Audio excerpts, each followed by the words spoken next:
শাপলা কলি, এই ফুল আর ফোটার কোনো সুযোগ নাই।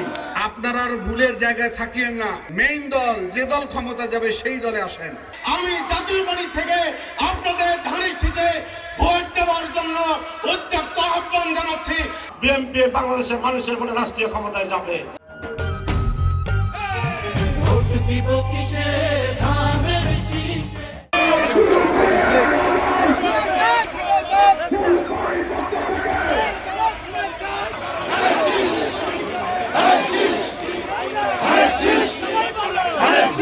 আপনারা ধানের শীষে ভোট দেন, রংপুরকে আমি সবচেয়ে বেশি গুরুত্ব দিব। এইবার সুযোগ তৈরি হয়েছে, ফুলবাড়ি ভাইদেরকে বলে যাই আমি, আপনারা আর ভুলের জায়গায় থাকিয়েন না। আপনার মেইন স্ট্রিমে আসেন। মেইন দল, যে দল ক্ষমতা যাবে সেই দলে আসেন, তাহলে ফুলবাড়ির ভাগ্যের পরিবর্তন ঘটবে। শাপলা কলি, এই ফুল আর ফোটার কোনো সুযোগ নাই। ওরা যদি নিজেরাই নির্বাচন করত, ওদের আন্দোলনে তাদের অগ্রণী ভূমিকার জন্য আমাদের একটা সমর্থন থাকতো। মিলেমিশে একাকার হয়ে গেছে।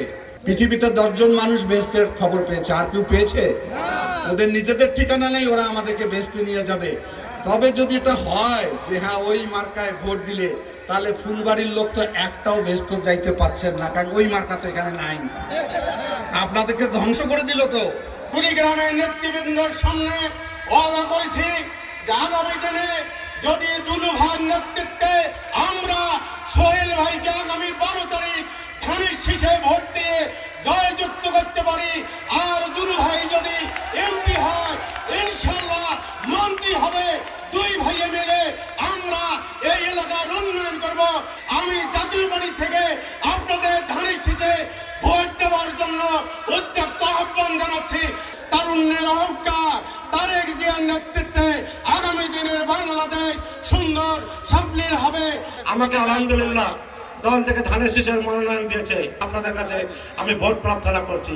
দীর্ঘ 31 বছর ধরে আপনাদের সঙ্গে আমি আছি। আপনারা আমাকে সমর্থন করেছেন, আমাকে ভালোবাসা দিয়েছেন। আমি এই জন্য আমি আপনাদের প্রতি কৃতজ্ঞ। আপনাদের ঋণ আমি কোনোদিনও শোধ করতে পারবো না।